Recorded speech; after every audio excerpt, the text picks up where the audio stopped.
వేసుకుంటున్నామండి. అదే ఒకసారి అల్లం వెల్లి పేస్ట్ అండి. ముందుగా అల్లం వెల్లి పేస్ట్ వేసుకుంటున్నామండి.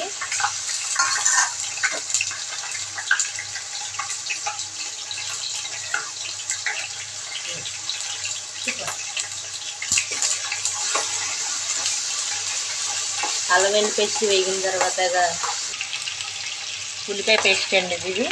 తర్వాతగా అల్లం వెల్లి పేస్ట్ వేసిన తర్వాత ఉల్లిపాయ పేస్ట్ అండి ఇది దంచుకున్నామండి. మేము ఇది దంచుకుంటే చాలా బాగుంటుందండి. మిక్సీలో అయితే బాగోదునండి. మేము దంచుకున్నామండి. చాలా కచ్చపిచ్చగా వస్తుంది, బాగుంటుందండి దంచుకుంటే.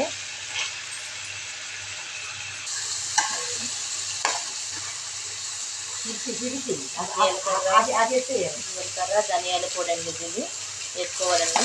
ఉల్లిపాయ అల్లం వెల్లి పేస్ట్ అన్నీ వేసిన తర్వాత జీలకర్ర ధనియాల పొడి వేసుకోవాలండి. స్మెల్ చాలా బాగుందండి.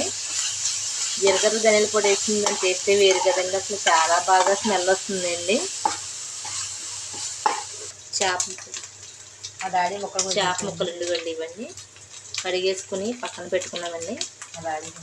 ఇవి వేగిపోయినాయి కదండి. ఇప్పుడు చేప ముక్కలు వేసుకుంటున్నామండి. స్మెల్ చాలా బాగా వస్తుందండి. చేప ముక్కలు ఒకటి విడివిడిగా వేసుకుంటే మనకి తిప్పేటప్పుడు కూడా చాలా బాగా ముక్క కూడా వస్తుందండి. స్మెల్ వస్తుందండి మీకండి. చేపల కూర అంటే స్మెల్లే కదండి, చాలా బాగా వస్తుంది, స్మెల్ వస్తుందండి చేపల కూర. ఇవ్వండి వేసేసాం కదండి. ఇవ్వండి పచ్చిమిర్చి అండి. నూనెలో వేయించుకోకూడదండి. ఇలాగ అన్నీ వేసుకున్న తర్వాత పచ్చిమిర్చి వేసుకుంటే మన కూర అయ్యేంత వరకు చాలా బాగుంటాయండి. వేసినట్టే ఉంటాయండి. పచ్చిమిర్చి విడవకుండా ఉంటాయి. ఇవ్వండి చేప ముక్కలండి.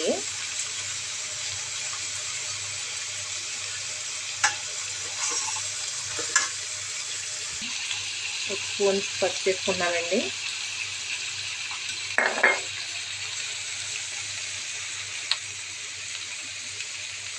సాల్ట్ అండి, సరిపడగా సాల్ట్ వేసుకున్నామండి. తర్వాతగా చూసుకుని తర్వాత వేసుకోవచ్చండి. 4 చెంచాలు కారం అండి.